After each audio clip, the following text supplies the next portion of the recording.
राष्ट्रपति रामनाथ कोविंद ने अंतर्राष्ट्रीय योग दिवस के मौके पर राष्ट्रपति भवन में योग अभ्यास किया। राष्ट्रपति भवन की ओर से एक ट्वीट करके योग दिवस की बधाई दी गई, जिसमें लिखा गया है कि अंतर्राष्ट्रीय योग दिवस की सभी को बधाई। हजारों वर्षों से लाखों करोड़ों लोगों को स्वस्थ एवं खुशहाल जीवन का वरदान और शरीर एवं मन के संयोजन का साधन योग के रूप में हमारे ऋषियों ने विश्व को दिया है। मानवता को ये भारत की अनुपम देन है। योग कोविड-19 के संदर्भ में भी सहायक हो सकता है।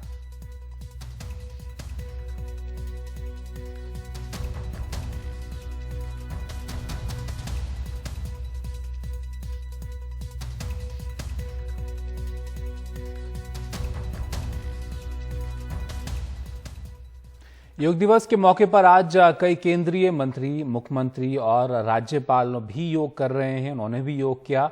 मुख्यमंत्री, स्वास्थ्य मंत्री डॉक्टर हर्षवर्धन ने भी इस मौके पर योग किया और लोगों को संदेश दिया कि कोरोना के इस दौर में स्वास्थ्य रक्षा के लिए योग उपयोगी है, प्रासंगिक और महत्वपूर्ण है। साथ ही उन्होंने कहा कि योग हमारे जीवन का अंग बन जाना चाहिए। इस मौके पर हर्षवर्धन के अलावा नितिन गडकरी, धर्मेंद्र प्रधान, प्रहलाद पटेल, आनंदीबेन पटेल, एमएल खट्टर समेत कई नेताओं ने योग किया।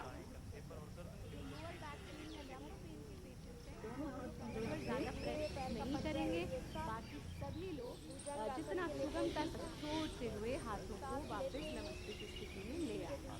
जितने भी हमारे यहाँ पर मीडिया भाई बंधु खड़े हैं, उनसे हम आग्रह करना चाहेंगे कि थोड़ा सा अगर स्थान दे दें तो सभी लोग योग के साथ सहयोग भी हो जाएगा और संयोग भी हो जाएगा। तो इन तस्वीरों में आप देख सकते हैं डॉक्टर हर्षवर्धन, नितिन गडकरी, धर्मेंद्र प्रधान, तमाम लोग जो हैं आज सुबह उन्होंने योग किया। और सबसे ज्यादा इम्पोर्टेंट है हमारे लिए हमारा स्वास्थ्य और हमारा चरित्र, और इसके ऊपर हम जिस भी प्रकार से फोकस कर सकते हैं, और उसमें भी विशेष रूप से हमारे स्वास्थ्य की रक्षा हमारे लिए करना और उसको भी योग के माध्यम से करने का प्रयास करना, ये कोविड के काल में और भी ज्यादा उपयोगी, और भी ज्यादा प्रासंगिक, और भी ज्यादा महत्वपूर्ण हो गया है। लद्दाख में इंडो तिब्बत बॉर्डर पुलिस के हिमवीरों ने भी 18,000 फीट की ऊंचाई पर योग किया और यहां से जो तस्वीरें आई वो भी हम आपको दिखाते हैं। इतनी ऊंचाई पर सुबह सुबह योग जो है इन जवानों ने भी किया। और इसके अलावा आप देखिए इस तस्वीर में लद्दाख की तस्वीरें, जहां पर जो हमारे इंडो तिब्बत बॉर्डर पुलिस के जवान हैं, उन्होंने करीब 18,000 फीट की ऊंचाई यहां पर है, जहां उन्होंने सुबह सुबह आज योग अभ्यास किया।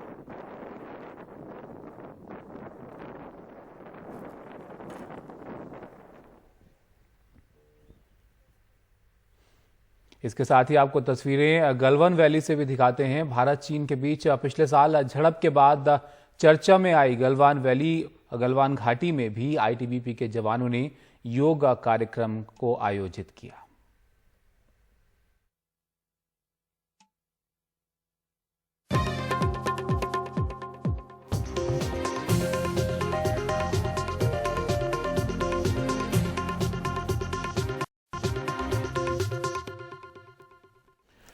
अब एक कहानी सरकारी उपेक्षा की, वो भी एक ऐसी लड़की की जिसने खेलों में देश का नाम रोशन किया। सुनीता पिछड़े वर्ग से आती हैं, रोहतक के एक गांव की रहने वाली हैं। स्ट्रेंथ लिफ्टिंग में राष्ट्रीय और अंतर्राष्ट्रीय स्तर पर कई पदक जीत चुकी हैं, लेकिन आज हालत यह है कि गांव में दूसरों के घरों में काम करके गुजर बसर करने को वो मजबूर है।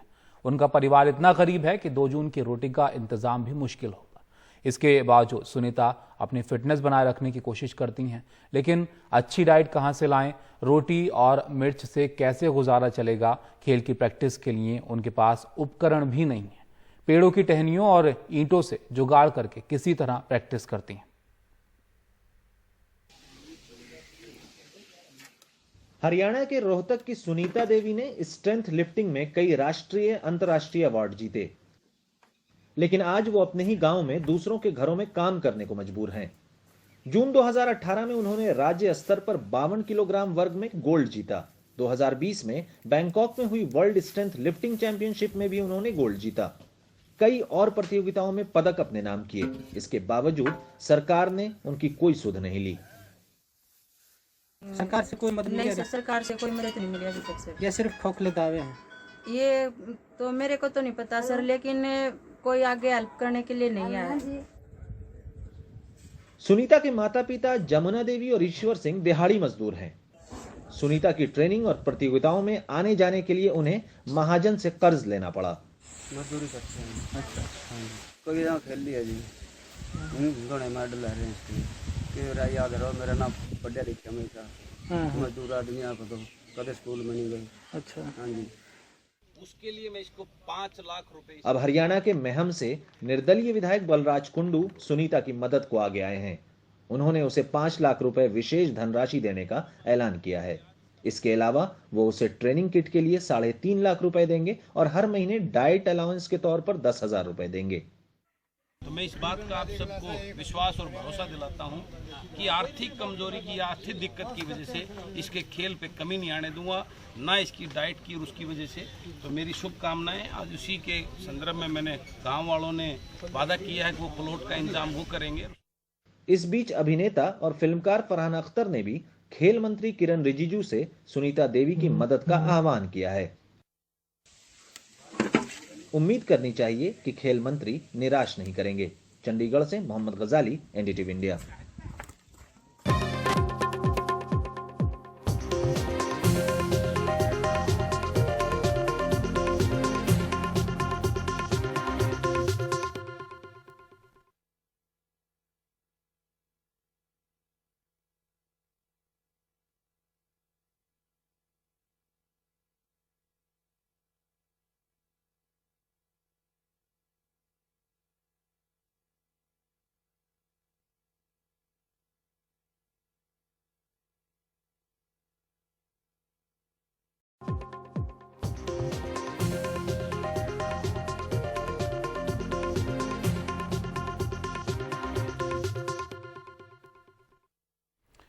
उत्तर प्रदेश पुलिस ने बिजनौर जिले में कथित जमीन हड़पने के मामले में एक पत्रकार और 2 अन्य लोगों के खिलाफ 3 अलग अलग धाराओं में केस दर्ज किया है। ये केस विश्व हिंदू परिषद के नेता और राम मंदिर ट्रस्ट के सचिव चंपत राय के भाई की शिकायत के आधार पर दर्ज किया गया है।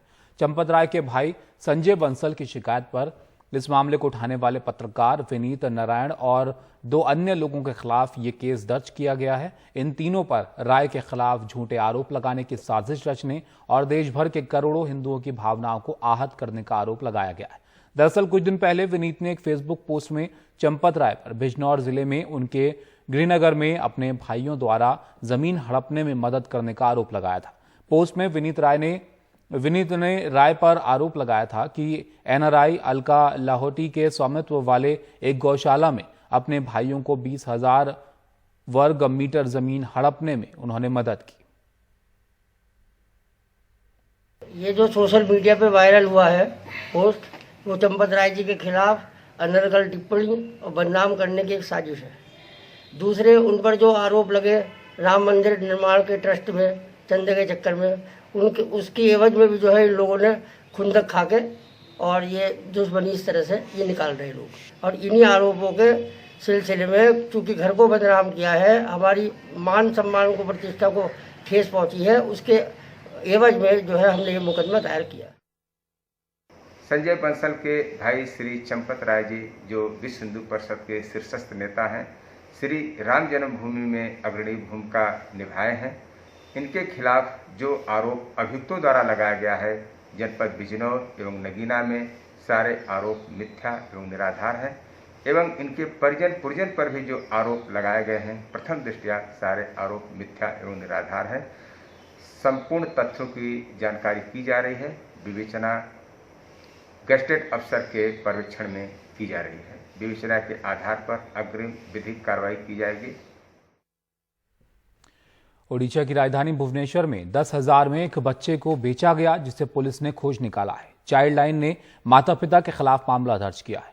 शनिवार को चाइल्ड लाइन को डीसीपीओ खोड़ा के से एक वीडियो क्लिप मिली थी, जिसमें एक बच्चे को बेचे जाने की जानकारी थी। चाइल्ड लाइन ने फौरन एक जांच दल बनाकर रविवार को जांच की और भुवनेश्वर जोन 1 के खारवेला नगर पुलिस की मदद से मलिसाही इलाके से 6 दिन पहले जन्मे बच्चे को ढूंढ निकाला।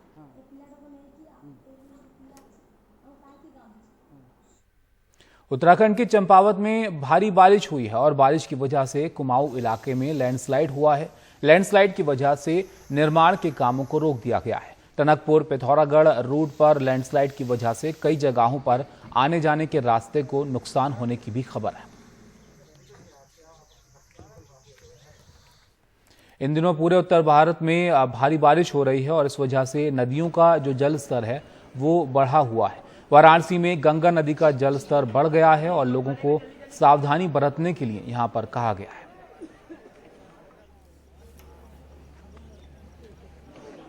पटना में भी भारी बारिश की वजह से गंगा नदी का जल स्तर बढ़ गया है और लोगों को घाटों से दूर रहने के लिए कहा गया है, जिससे कोई हादसा न हो।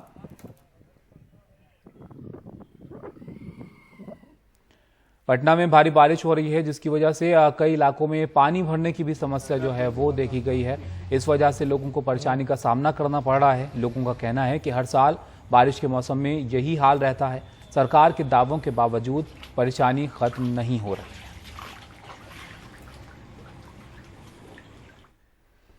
और अब वक्त है आपको बताने का टॉप न्यूज के बारे में, वो खबरें जिन पर आप अपनी राय हमें दे सकते हैं हमारे YouTube पेज पर जाकर। तो आपको बताते हैं आज की जो टॉप न्यूज है वो क्या है। अंतर्राष्ट्रीय योग दिवस है, जिस पर पीएम ने कहा है कि योग रक्षा कवच की तरह है। साथ ही टीकाकरण का महाअभियान भी शुरू हो रहा है, सभी को मुफ्त टीका दिया जाएगा। और केंद्र ने कहा कि कोरोना से मौतों पर मुआवजा नहीं दे सकते हैं। साथ ही दिल्ली से यूपी तक अब कोरोना के मामले कम हो रहे हैं, तो लॉकडाउन में ढील का सिलसिला भी बरकरार है। और जम्मू कश्मीर पर पीएम की सर्वदलीय बैठक में क्या होने वाला है, इस पर आप विस्तार से जो भी खबर आज पूरे दिन एनडीटीवी इंडिया पर देखना चाहते हैं उस पर अपनी राय हमें दे सकते हैं YouTube पेज पर जाकर।